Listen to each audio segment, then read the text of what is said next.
Quero convidar você nessa manhã a abrir a palavra do Senhor no livro de Atos, no capítulo 7. Vamos expor hoje, pela graça de Deus, a partir do versículo número 54.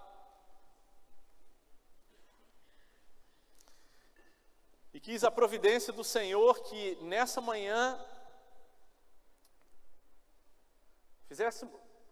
possamos expor um texto que fala sobre a morte, o primeiro registro da morte de um crente, pelo fato de não se dobrar diante das pressões e não negar o nome do Senhor. O nome desse personagem bíblico é Estevão, e nós vamos pensar a respeito dele. E antes de nós lermos o texto, Atos capítulo 7, versículo 54, quero só registrar aqui a minha gratidão a Deus pelo grupo de jovens dessa igreja, ainda muito pequeno, mas muito profundo naquilo que Deus tem falado aos nossos corações. E na sexta-feira a gente esteve reunido na cela, e o Senhor trouxe uma percepção para o meu coração. Aquilo que eu prego domingo tem muito a ver com aquilo que Deus tem falado com a gente ali nas sextas-feiras.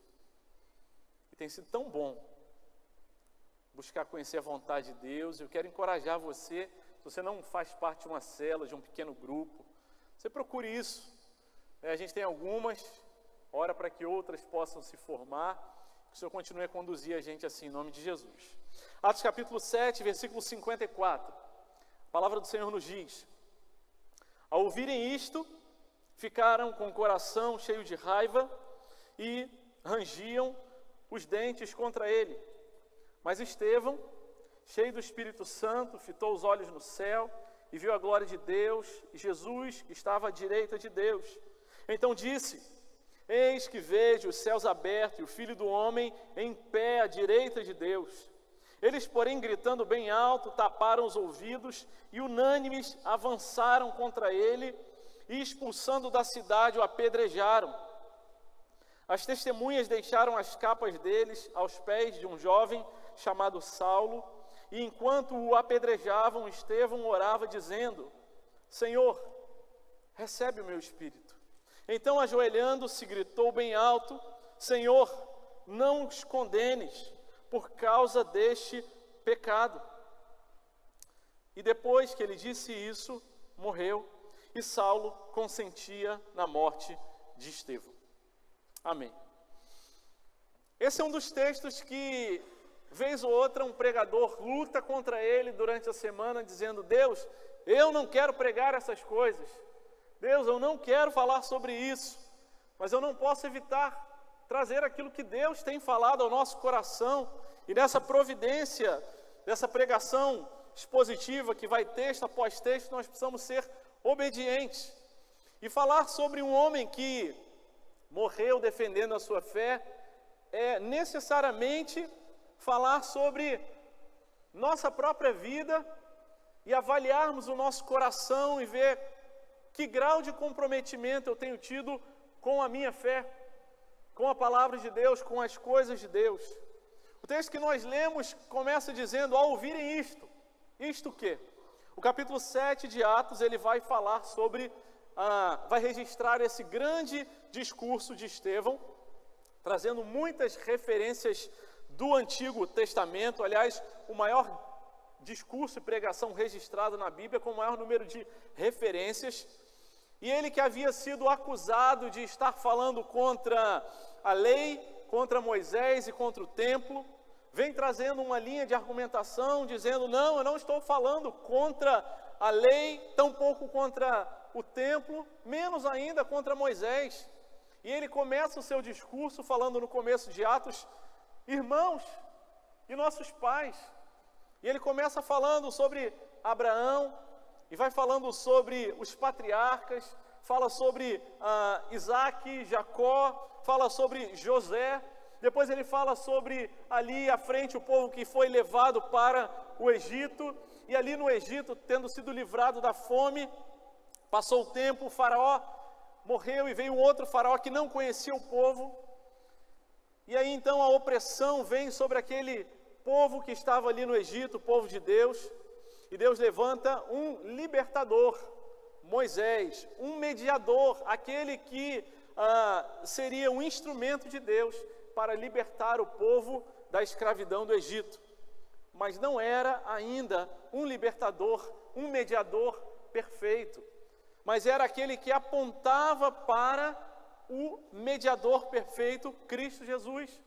E então, Estevão vai continuando a desenvolver o seu raciocínio e fala que aquele Moisés, então, leva o povo até o deserto, e do deserto eles caminham ali até chegar na terra prometida, e no meio do caminho é construído, de acordo com as instruções de Deus, o tabernáculo, aquela tenda, o lugar onde aquele povo deveria se encontrar com Deus.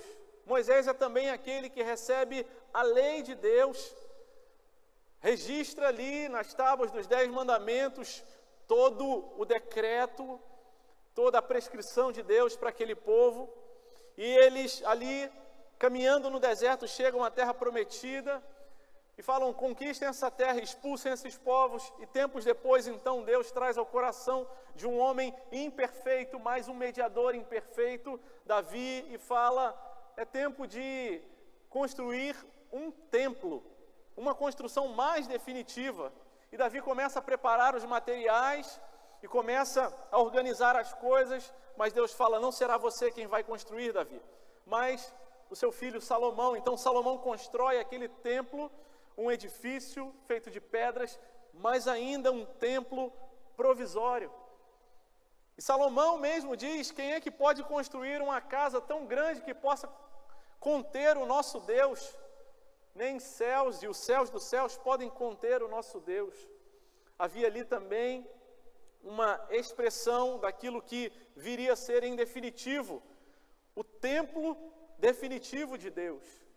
E quando em João nós lemos ali que Deus se tornou carne e habitou entre nós, a palavra é ele fez um tabernáculo, ele era um tabernáculo entre nós, um templo definitivo, e finalmente chega o tempo do templo definitivo, não mais uma construção, mas um povo, a igreja, o corpo de Cristo, o templo do Espírito Santo. E ele faz essa narrativa e ao final ele diz, homens incircuncisos, homens que não têm aliança com Deus, nem no coração e nem nos ouvidos, vocês mataram o mediador perfeito de Deus, o Senhor Jesus. Vocês são responsáveis e culpados disso. E diz a palavra de Deus que ao ouvirem isso, aqueles homens ficaram com o coração cheio de raiva e rangiam os dentes contra eles. Estevão estava ali diante do Sinédrio, aquelas autoridades religiosas, seu rosto, conforme registrado no último versículo do capítulo 6, era um rosto como de anjo, e ele com autoridade falava diante daqueles homens. E aqueles homens ali endureceram o coração, ficaram com o coração cheio de raiva e rangiam os dentes contra eles. Pareciam animais raivosos, desumanizados, rangendo os dentes, cheios de raiva. Por um lado, naquela cena nós vemos Estevão cheio do Espírito Santo. Do outro lado, homens cheios de raiva. De um lado, um homem cujo rosto resplandecia a glória de Deus, rosto como de um anjo. Do outro lado, rostos fechados, cheios de raiva. A morte de Estevão, o martírio dele, aponta para a gente, em primeiro lugar, nesse texto, que nós não devemos nos surpreender com reações negativas diante da pregação do Evangelho. Depois de um belíssimo, bem argumentado, alinhado, uma linha de raciocínio bem alinhavada, a reação daqueles homens não foi se quebrantar, mas foi endurecer ainda mais o coração. Aliás, essa é a característica daqueles que o Senhor não escolheu e que estão condenados, e que têm o coração ainda endurecido, ainda não foram tocados pela graça de Deus, não foram regenerados. Eles, de modo geral, vão ter reações negativas, e assim aconteceu. Portanto, Se você tem procurado ser um crente fiel, testemunhar com a sua vida, falar abertamente do Evangelho, você tem sofrido com reações negativas, perseguições, sofrimentos por causa do Evangelho, não se surpreenda. Se o grupo que você fazia parte, que você tinha tantos amigos, era tão bem acolhido, de repente começa a te excluir por causa do seu testemunho e por causa da sua fidelidade a Cristo, não se surpreenda. Antes veja e encare isso como um privilégio. Meus irmãos, eu não estou dizendo que nós temos que ser os crentes chatos, gente que é inconveniente, que tudo reclama e tudo diz que não pode, não se trata disso. Mas é preciso lembrar que é um privilégio ser aquele que proclama a glória de Deus, que como luz brilha na escuridão de uma sociedade corrompida e que jaz no maligno, no pecado e nas trevas densas da escuridão do império das trevas. Não se surpreenda, não se surpreenda se a palavra que você tem trazido com a sua vida tem sido encarada como loucura. 1 Coríntios 1,18 diz que certamente, sem dúvida, a palavra da cruz é loucura para os que se perdem, mas para nós que somos salvos, ela é poder de Deus. Não se surpreenda. Se você tem procurado ser fiel a Deus e as coisas parecem que estão dando cada vez mais erradas e as pessoas têm vindo contra você por causa da sua fidelidade, porque você não entra no esquema, porque você não dá aquele jeitinho e dá uma flexibilizada na sua moral, nos seus princípios, não se surpreenda. Fica firme e encare isso como um privilégio. Talvez será necessário perder algumas oportunidades na sua vida, abrir mão de coisas que você gostaria de desfrutar. Não se surpreenda, é o que a palavra de Deus nos diz. E assim Estevão ali viu aqueles que estavam diante dele, ao ouvirem o seu belíssimo, bem articulado, cheio de graça, relato a respeito de Moisés, da lei, mas também do juízo de Deus. Ele viu aqueles homens fecharem o rosto e se encherem de raiva, de fúria, e de avançarem contra ele. Mas a palavra de Deus, ela segue dizendo no versículo número 55, mas, e toda vez que a Bíblia trouxer essa conjunção coordenada adversativa, fique atento. Sempre que tiver um mais, porém, contudo, todavia, fique muito atento. Deus está falando com a gente, mas Estevão, cheio do Espírito Santo, fitou os olhos no céu e viu a glória de Deus e Jesus que estava à direita de Deus. Então disse: eis que vejo os céus abertos e o Filho do Homem em pé à direita de Deus. Meus irmãos, diante das ameaças, mantenha o olhar fixo nos céus e contemple a glória de Deus. Diante das ameaças, dos sofrimentos, das perseguições, das lutas, das injustiças, das mentiras, mantenha os olhos fixos nos céus. E meus irmãos, é isso que o Espírito Santo faz na vida dos crentes. E essa é a palavra de Deus que ao mesmo tempo nos diz: mantenha os olhos fixos nos céus. Ele diz: eu vou fazer você manter os olhos fixos nos céus. Porque Estevão só manteve os olhos fixos nos céus porque ele foi cheio do Espírito Santo. Desde a lista dos diáconos ali, no começo do capítulo 6, as características são homens cheios do Espírito Santo e de sabedoria, cheios de Espírito Santo e de poder e graça. E novamente aqui, enquanto uns estavam cheios de raiva, Estevão estava cheio do Espírito Santo. E o Espírito Santo quer fazer isso em nossas vidas. Tirar os nossos olhos das grandes ondas que muitas vezes estão ao nosso redor e que nos querem fazer naufragar diante das lutas, sofrimentos, perseguições e dificuldades, e manter os nossos olhos fixos no céu. E Estevão viu ali a glória de Deus e Jesus que estava à direita de Deus.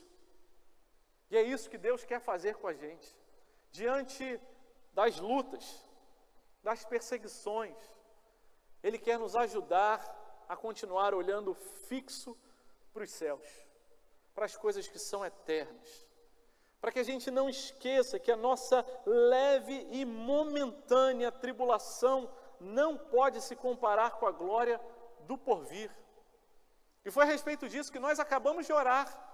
Nós lemos relatos de igrejas, de irmãos em diversos países que têm passado por duras e severas perseguições. Mas nós oramos: Senhor, ajuda os nossos irmãos a manterem os olhos fixos no céu e saberem que o sofrimento, ele é passageiro, a glória é eterna. E o Senhor quer, com a nossa igreja, falar: olha, não se distraiam com as coisas desse tempo, desse mundo, com os sofrimentos que muitas vezes são realmente dolorosos. Não é melindre, não é hipersensibilidade, eles são reais. Mas mantenha os olhos fixos nos céus. E diz a palavra de Deus que ele estava vendo ali Jesus à direita, e ele abre a boca e continua a ser testemunha. Testemunha fala daquilo que está vendo. Ele viu a glória de Deus e Jesus que estava à direita de Deus, então ele disse: eis que vejo. Eu estou vendo, talvez vocês não estejam vendo, não estão tendo esse privilégio, mas eu vejo o Filho do Homem em pé à direita de Deus. Ele não apenas vê, mas ele testemunha. Ele fala: eu estou vendo. Vocês olham fixamente para mim, vocês pensam em me matar. Eu vejo fúria, ódio, raiva nos olhos de vocês.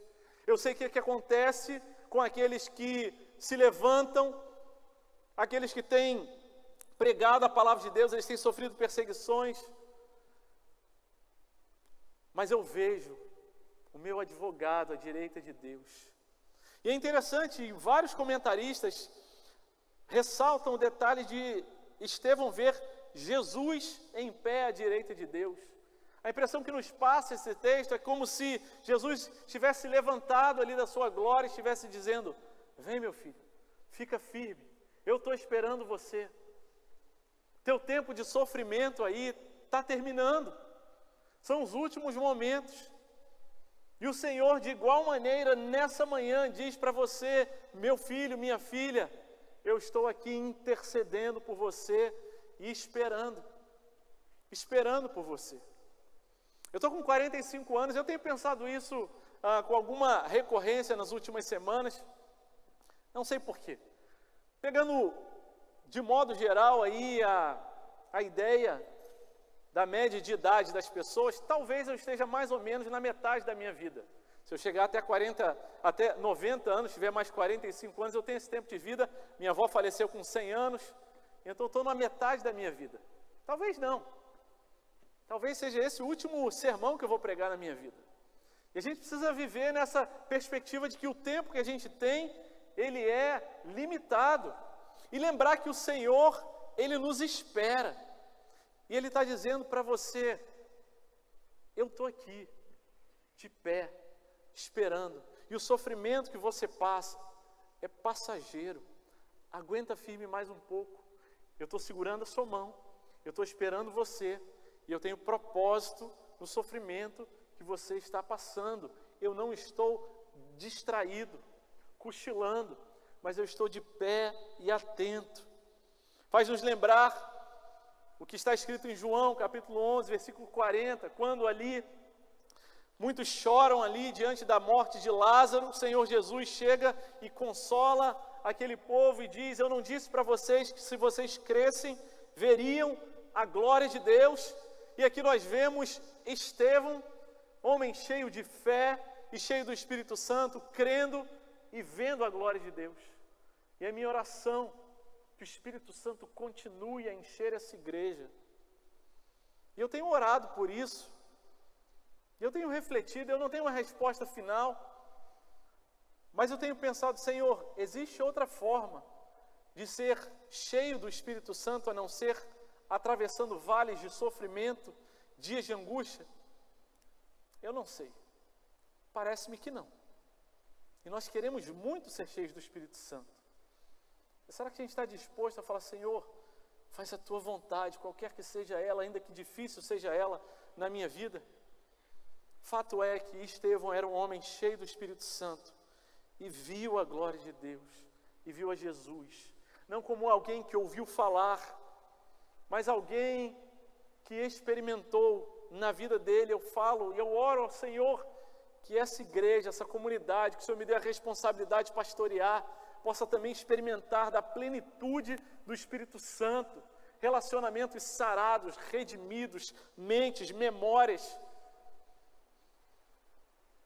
renovados pela presença do Espírito Santo do Senhor. E ainda que a gente tenha que chegar até o último dia, puxando a perna, cheio de cicatrizes, marcado pelo encontro com o Senhor, assim como foi Jacó, que depois do encontro com o anjo saiu ali mancando, mas foi recebido de pé na glória, porque pela graça de Deus perseverou até o fim, pela bondade e misericórdia do Senhor, não ficou pelo caminho.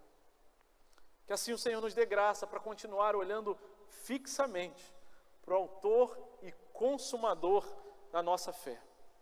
A palavra de Deus segue dizendo, versículo 57, eles, porém, gritando bem alto, taparam os ouvidos e unânimes avançaram contra ele e, expulsando-o da cidade, o apedrejaram. As testemunhas deixaram as capas deles aos pés de um jovem chamado Saulo. E esse foi o versículo que eu falei, Deus, esse versículo daqui eu não quero falar sobre ele. Mas o Senhor quer falar com a gente nessa manhã. E o que Ele quer dizer para a gente é que as perseguições, elas não têm a tendência a diminuir, de ficarem mais leves. E os perseguidores não têm a tendência de ficarem mais brandos, antes mais embrutecidos. Isso é o que nos diz esse contexto imediato aqui. Nós vimos primeiro eles com o coração cheio de raiva e rangendo os dentes. Depois eles vão se embrutecendo cada vez mais e colocam as mãos nos ouvidos, não querendo ouvir aquilo que Estevão estava testemunhando. Eles não apenas fecharam os ouvidos, mas começaram a gritar bem alto para que não ouvissem. A tendência da perseguição não é melhorar, não é ficar mais tranquila.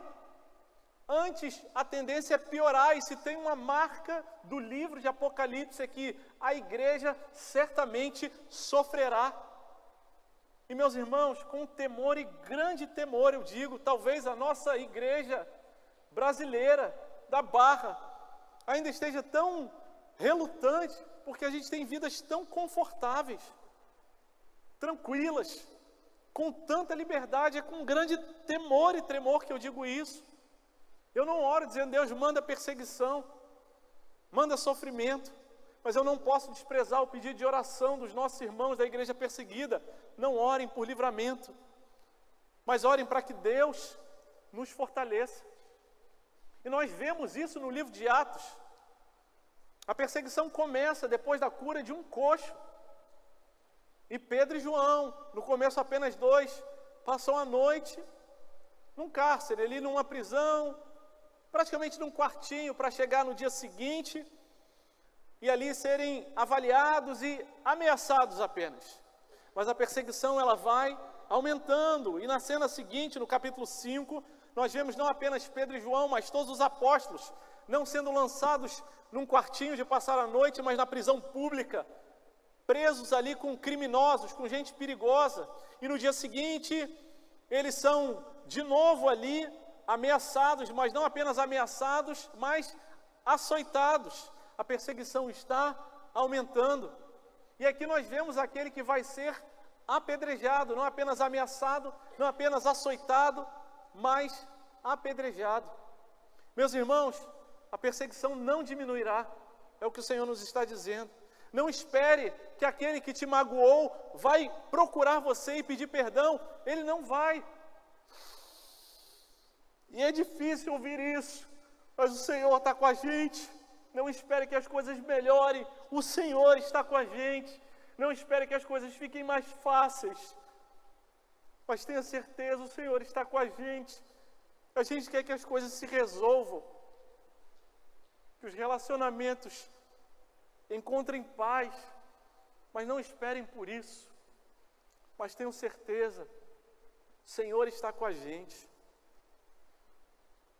Algumas vezes eu orei em situações da minha vida, falei, Senhor, quando isso se resolver, aí eu vou ficar bem.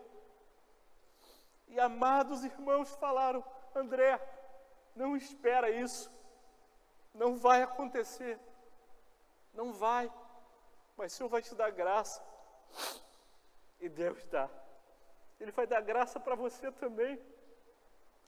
Ele deu graça para Estevão, Ele deu graça para cada homem e mulher que está preso agora, e que a gente orou nessa manhã, dizendo, dá força para eles irem até o fim, para que eles não abandonem a fé deles.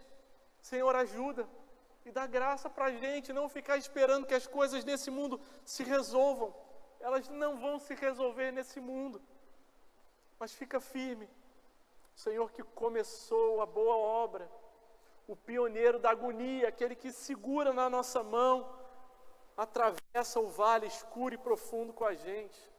Não espere que as coisas melhorem, nosso mundo está quebrado, mas coloquem os olhos em Jesus, fixos, firmes, sabendo que Ele de pé nos espera, nos aguarda. As perseguições não vão diminuir, ainda temos liberdade no nosso país, mas as coisas parecem ficar cada dia mais difíceis. Quem sabe essa é a peneira de Deus, é a oportunidade de Deus dizendo, como é que está a sua fé? Você está disposto a avançar? Você está disposto? Nós podemos ter a certeza de que aqueles que o Senhor salvou, o Espírito Santo há de fortalecer e guardará o nosso tesouro até o dia final. O texto vai chegando ao final, no versículo 59, falando sobre a marca de um homem cheio do Espírito Santo. Versículo 59 diz, e enquanto o apedrejavam, Estevão orava, dizendo, Senhor Jesus, recebe o meu espírito. Então, ajoelhando-se, gritou bem alto, Senhor, não os condenes por causa deste pecado. E depois que ele disse isso, morreu. A confiança em Deus, o espírito de perdão, são marcas de uma pessoa e de uma igreja cheia do Espírito Santo. Enquanto ele era apedrejado, a palavra de Deus diz que ele foi levado para fora da cidade, seus acusadores e perseguidores tiraram a sua capa, hoje em dia talvez seria correspondente, tiraram o paletó, arregaçaram as mangas para terem mais liberdade, para pegarem as pedras e lançarem contra ele, e começaram a jogar pedras. Em que lugar do corpo de Estevão será que a primeira pedra atingiu? Nós não sabemos, mas nós podemos pensar, imaginar que talvez algumas no tórax, nas costas, na cabeça. E enquanto ele era apedrejado, ele orava. Ele orava. E quando nós passamos por sofrimentos, muitas vezes, nós fazemos tantas outras coisas e depois de nos movimentarmos para um lado e para o outro, tentarmos de todas as formas resolver a situação, nós dizemos, agora não tem nada mais a fazer a não ser orar, que Deus tenha misericórdia da nossa vida, e que diante dos sofrimentos a primeira coisa seja orar, antes de fazer, para saber o que fazer, que o Senhor nos visite com essa unção de oração, de quebrantamento, de incômodo, de falar, Senhor, nós precisamos orar mais, eu e você oramos muito pouco ainda. E Estevão orava dizendo, Senhor, primeira palavra que está escrita, registrada é Senhor. Está acontecendo o que está acontecendo, mas eu tenho um Senhor, um dono, soberano, alguém que não perdeu o controle, que não está cochilando, que não foi pego de surpresa. Senhor Jesus, recebe o meu espírito. Será que a gente lembra de palavras assim parecidas, quando Jesus na cruz também orou assim, nas suas últimas palavras, e disse, está consumado, recebe o meu espírito. Parece repetir as palavras de Jesus, parece, quem sabe, até trazer a lembrança daqueles que o apedrejavam ali. Quem sabe, dentre aqueles, tinham alguns que estiveram ali no Calvário e escutaram a mesma palavra: recebe o meu espírito. E Estevão tem a confiança em Deus, fala: Senhor, a minha vida está nas tuas mãos. E homens e mulheres cheios do Espírito Santo, eles têm essa convicção, e nós oramos para que essa convicção nos visite e faça transbordar e encharcar a nossa vida. Senhor, quer eu viva, quer eu morra, louvado seja o nome do Senhor. Viver é Cristo, morrer é lucro. Senhor, recebe o meu espírito, a minha vida, com facilidades, com bênçãos ou com dificuldades, com sofrimentos, recebe o meu espírito. Que essa seja a expressão do nosso coração. E então, depois de dizer isso, Estevão se ajoelha, talvez atingido por uma pedra, talvez compungido pelo Espírito Santo, não nos deixa saber a palavra de Deus, mas fato é que ele se ajoelha, e ainda tem forças para gritar, e gritar bem alto e dizer: Senhor, não os condenes por causa desse pecado. E depois disso ele morreu.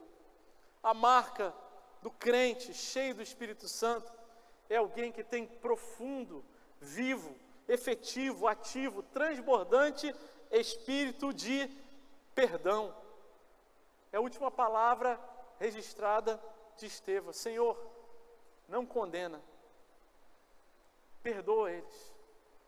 Também nos fazendo lembrar do que Jesus disse na cruz, uma das 7 palavras da cruz: Senhor, perdoa-os, porque não sabem o que fazem. Também Estevão diz: Senhor, não os condene. E diante dos sofrimentos, das perseguições, o Espírito Santo nessa manhã quer dizer para você, quer promover na sua vida um espírito de perdão, e falar: é verdade que fizeram o mal contra mim, é verdade que eu estou sangrando, é verdade que eu carrego esse trauma, essa dificuldade durante muitos anos, mas Senhor, recebe o meu espírito, a minha vida, e não condena, Senhor.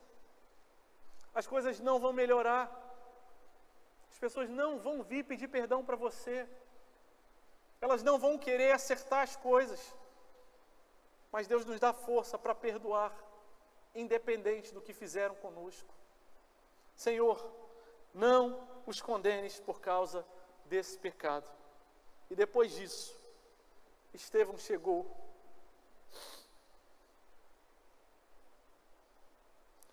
da terra prometida. Depois disso, todo sofrimento terminou, toda lágrima, toda angústia terminou. Estevão morre, e Deus deixa registrado para a gente que o nosso destino é encontrar com aquele que nos espera, e que o nosso destino, enquanto andamos nessa terra, é falar: seja também instrumento de perdão naqueles com os quais você convive. Talvez você precise, você queira, você tenha orado, falado: Senhor, eu preciso perdoar, meu coração ainda está tão pesado, Senhor. Preferia que a pessoa tivesse me dado um soco, mas não feito o que ela fez comigo, não passado o que eu passei. Senhor, me ajuda a perdoar. E eu creio que o Senhor há de fazer isso em nossas vidas, na nossa igreja, nos nossos relacionamentos, na nossa história, na nossa memória. Uma igreja sofredora é uma igreja que perdoa. Que o Senhor nessa manhã nos ajude